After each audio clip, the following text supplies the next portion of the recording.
Never miss an episode of the LJS podcast. Become a subscriber at learnjazzstandards.com/newsletter and get all of the latest from Learn Jazz Standards sent right to your inbox. That's learnjazzstandards.com/newsletter.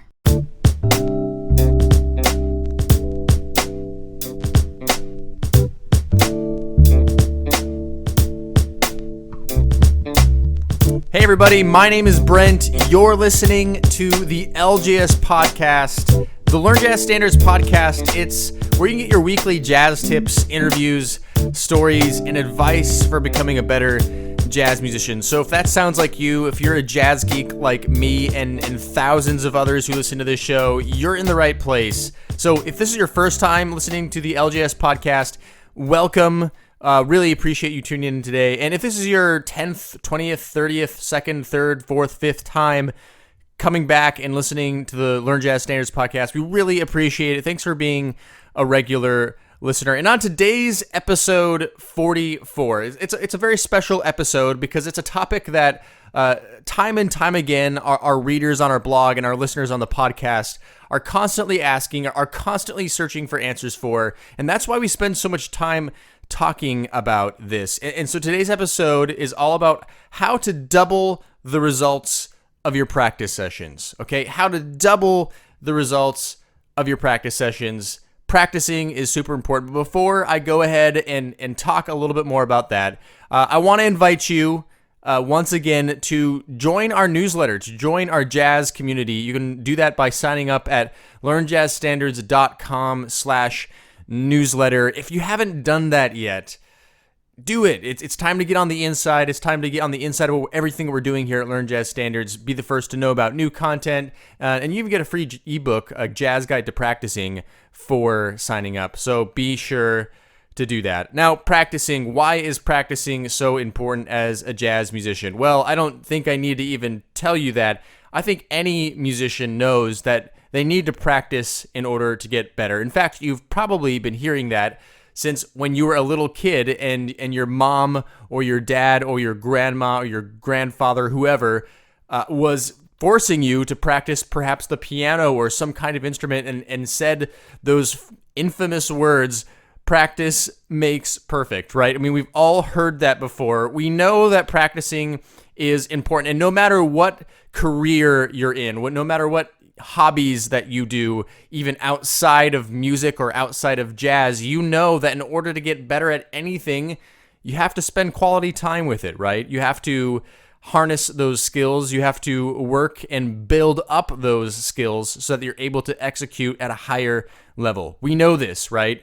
Now, oftentimes, though, I find that people can spend a lot of time in the practice room and actually come out of it with very little results. And that's kind of the shocking thing. And because if there's one thing, a friend once told me this, there's really only one thing that we can't get back in this life, okay? We can get back money, we can get back a lot of different things, but we can't get back time, right? We can't get back time. Time is probably the most valuable thing that we have on this earth in our lives. So when I'm spending time in the practice room, trying to get better at my instrument, trying to get better at a style of music, I want to make sure that that time is spent well and that I'm getting the most I can possibly get out of that. And so all of this ties in with episode 42, where I talk about setting jazz New Year's resolutions. Do you remember that episode? If you haven't checked out that episode, go back to episode 42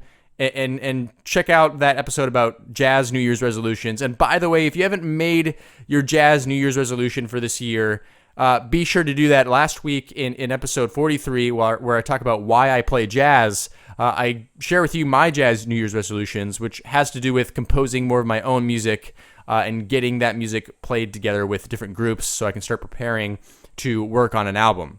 So go back to those, but this is kind of building off of that today, because if you've set your jazz New Year's resolutions, then you're going to want to be getting as much as you can possibly get out of the practice room, right, when you're practicing. So talking about this really builds off of these last couple episodes we've had, and it's incredibly important to pay attention to this stuff. So let's dive into this today, how to double the results of your practice sessions.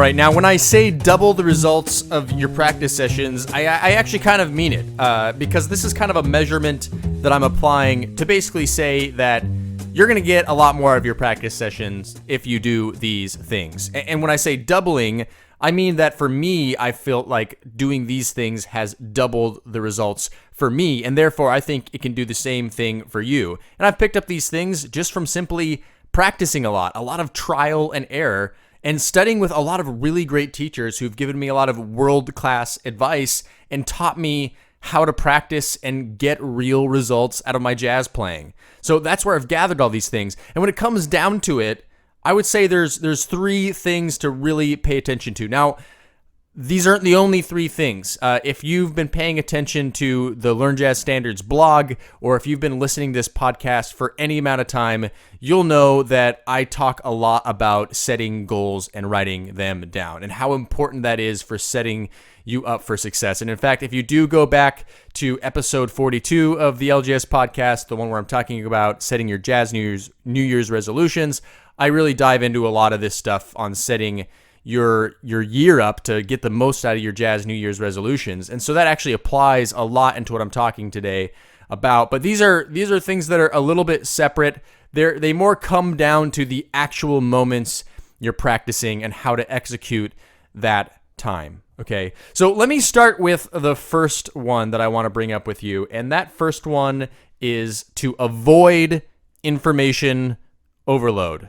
Okay, avoid information overload. Now, this is really important because a lot of people really tend to overload themselves with information. They try to learn too much at once, and they're not patient. And being patient is incredibly important as a musician, because if you've been at this for any time at all, you will have picked up that this is a slow going process.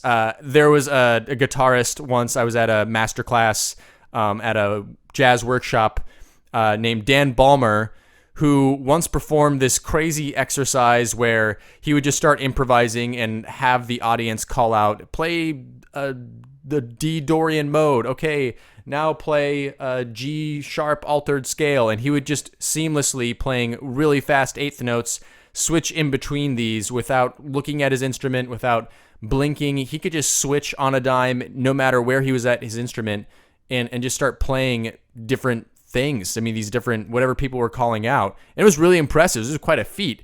And he said afterwards, people were asking, well, how did you do that? Like, that's crazy. And his answer was time and pressure. Time and pressure. It just takes a lot of time and pressure. So you have to be patient, because it's going to take a lot of time to get results. And a lot of people aren't patient.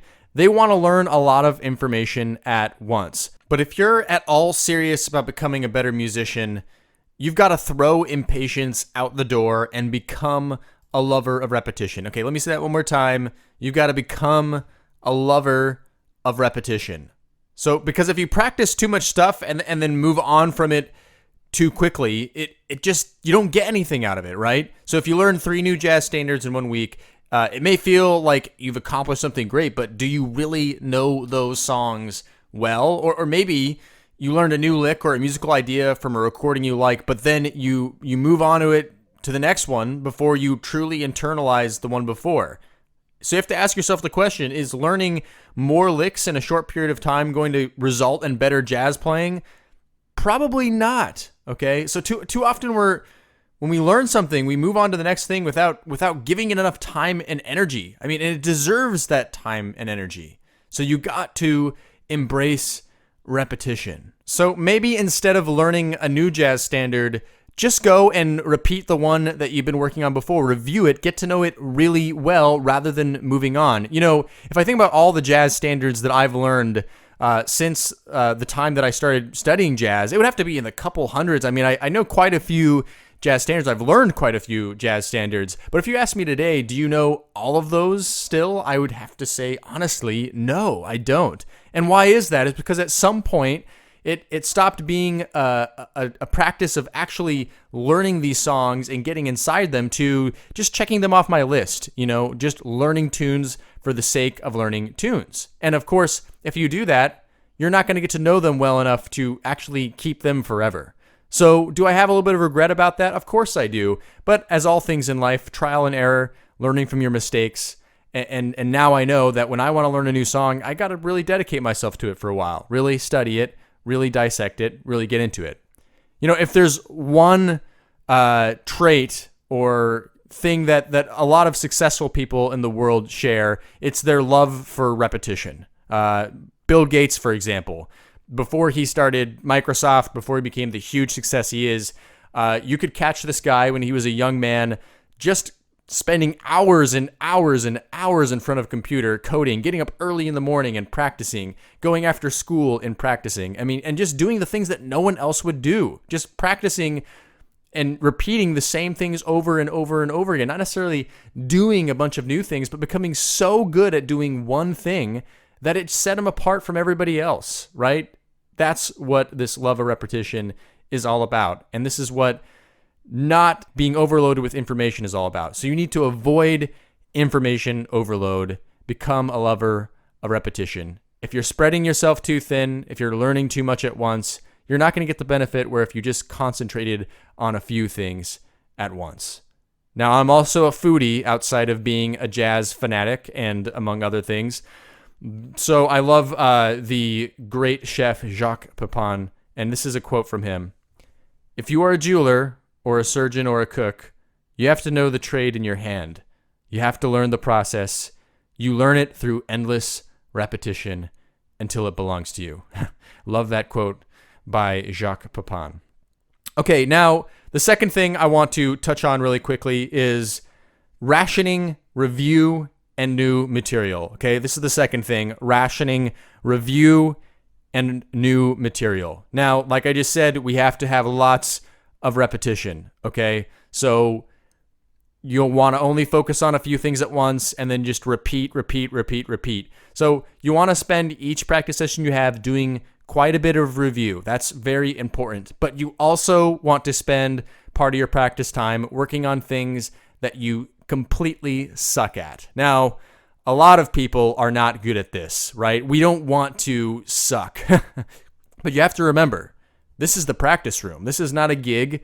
This is a time to sound bad. You're allowed to sound bad in the practice room. In fact, you kind of want to be sounding bad. If you don't sound somewhat bad in the practice room, it could mean that you're actually not practicing at all, right? You're just playing what you're good at. And you don't want to do that. You really don't want to do that. You need to be practicing the things that are ailing you. And so you need a healthy balance between all of this. If I were to put a number to it, I would probably say you should spend about 50% of your time reviewing, working on things you're already familiar with, but still trying to refine.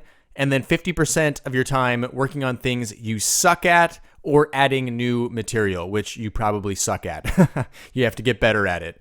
So that would be a healthy balance between, keeping refining on things you already know and learning new stuff and working on things you're not quite so good at. And that's incredibly important to do. Now, I really believe that if you actually follow these things, it would improve how much you learn out of your practice sessions exponentially, because I know for a fact that most people aren't doing this. Most people are allowing themselves to be too comfortable by just practicing things they're already good at and not focusing on the things that are tough. They just enjoy playing. They don't want to get uncomfortable, because that takes the fun away from the instrument a little bit when you're not good at doing things. But if you don't approach those things, you'll, of course, never get better. And then on the flip side, there's those that are abandoning all review. So therefore, they're not repeating the things like we just talked about in the first point, repeating. So they're not repeating things so they can get better at it. And then they're just only sounding bad all the time. And that's not really healthy for your playing, right? You want to spend some time doing things you're familiar with to almost reaffirm what you already know, and then move on to things that you're struggling with, okay? So you need to ration your practice time with review and new material.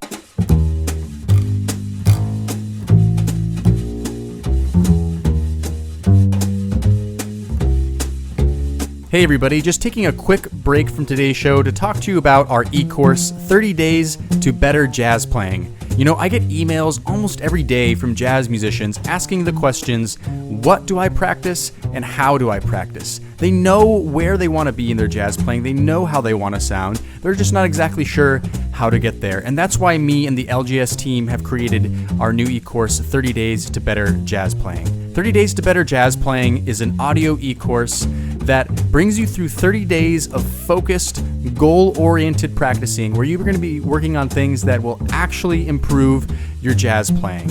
This course is designed for all instruments and for all skill levels and is really great for anybody looking to practice with purpose and to make real improvement in their jazz playing. If you want to learn more about this e-course, go to learnjazzstandards.com/30 days. That's learnjazzstandards.com/30 days. I hope to see you in the course.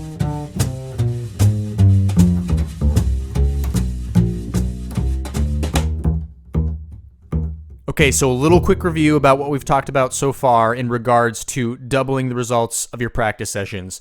The first thing I mentioned was avoiding information overload and rather focusing on the repetition, becoming a lover of repetition of smaller amounts of information, right? And it almost sounds kind of funny when you're talking about doubling something, about doubling the results, and then talking about actually lessening something, right? It's that less is more approach where if you focus on fewer things and really get good at the small things, you're going to get so much more rather than if you were spreading yourself thin and doing too much at once, right? So it's almost sounds funny to say that if we're going to double our results of our practice sessions, we're actually going to be practicing less, but that is truly going to get you the best results by taking that approach. So avoiding information overload and focusing on repetition. Okay, now the second thing I talked about was rationing your review time and your new material time, or the things that you suck at, right? The things that you're not good at. You want to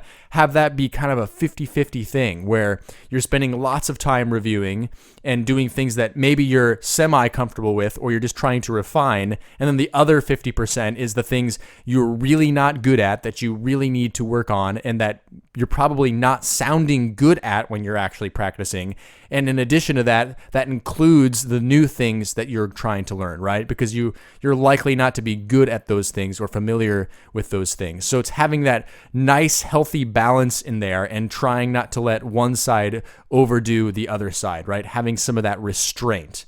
Now, the last thing I want to talk about, the third point I want to make, is something you've most certainly heard before. This is probably not going to be new to you, yet if we're talking about doubling the results of our practice sessions, it's incredibly important to point this out, and that is that you need to be consistent with your practicing. Now, again, if you go back to episode 42, talking about the New Year's resolutions and setting that up for success, I talk about two things in there, and one of them was that you need to set realistic goals, right? You can't set a goal that is just not possible for you to achieve. You have to really put some thought into that about, am I going to be able to execute this in the long run? You know, I can't just say that I want to do something grand, but not actually be able to accomplish that. You have to be realistic with yourself. And the second thing I mentioned is that you need to set goals and write them down. You have to have a plan. You have to set up a plan for yourself so that you're able to execute. And I used the example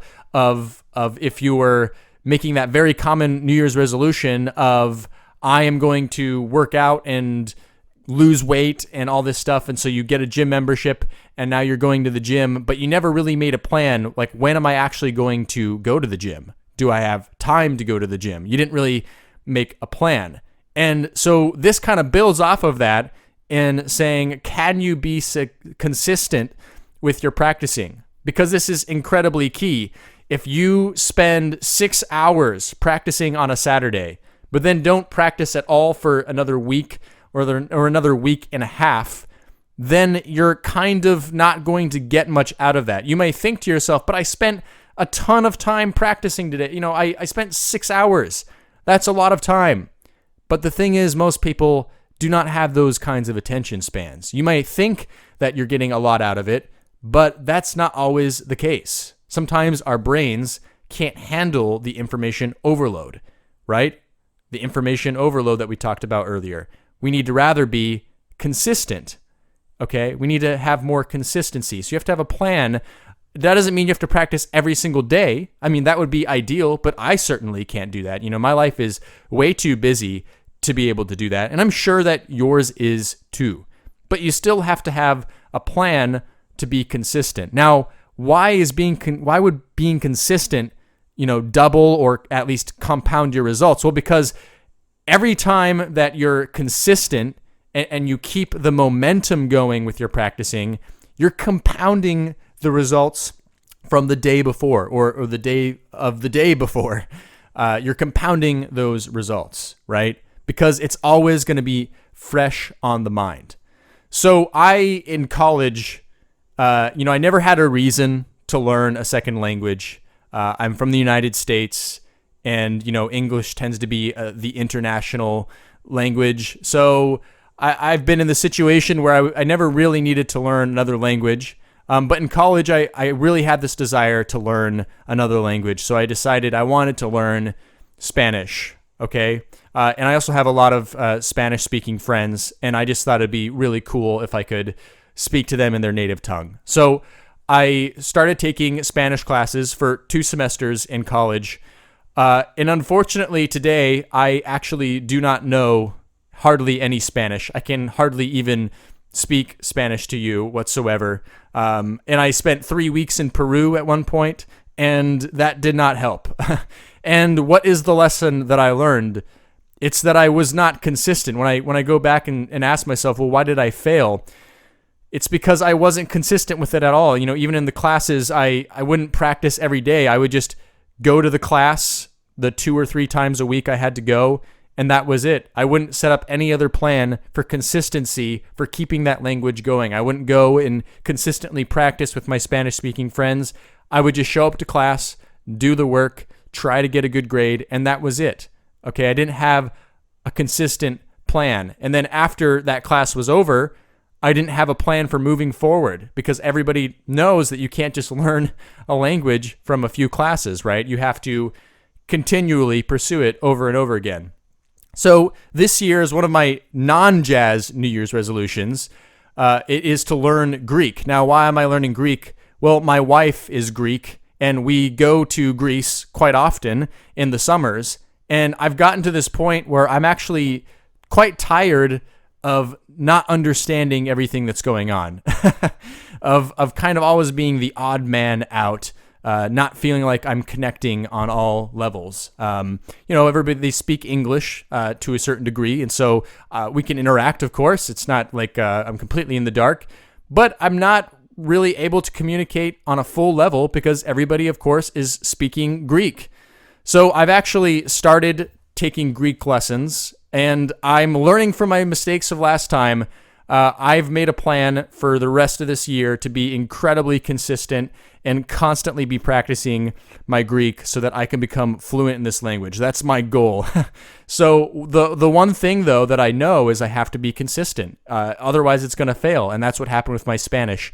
I wasn't consistent. It didn't work out. And I also know from learning a language that jazz and music is a language. And if you're not consistent with that, it doesn't work. And I know that because I've seen that time and time again in students and other peers that I've seen try to play music, is that if they're not consistent with working on the language, if they just play it every once in a while, or they just practice a lot and then ignore it for a longer period of time, it doesn't work. It just never works. So if you really want to compound your results, you have to be consistent. Okay, so sum it all up. You got to avoid information overload and focus on repetition of smaller amounts of information. Then you got to ration out your review and your new material / sucking at stuff time in your practice sessions.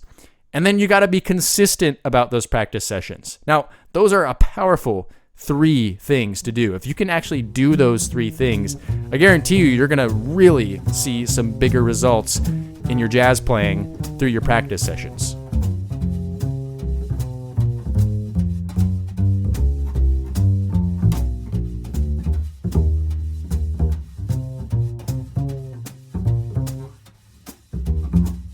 All right, that's all for our show today. I want to thank you so much for listening. Thanks for tuning in. And as always, this is a jazz community, and I want to hear from you. I don't want to just be giving out my advice all day.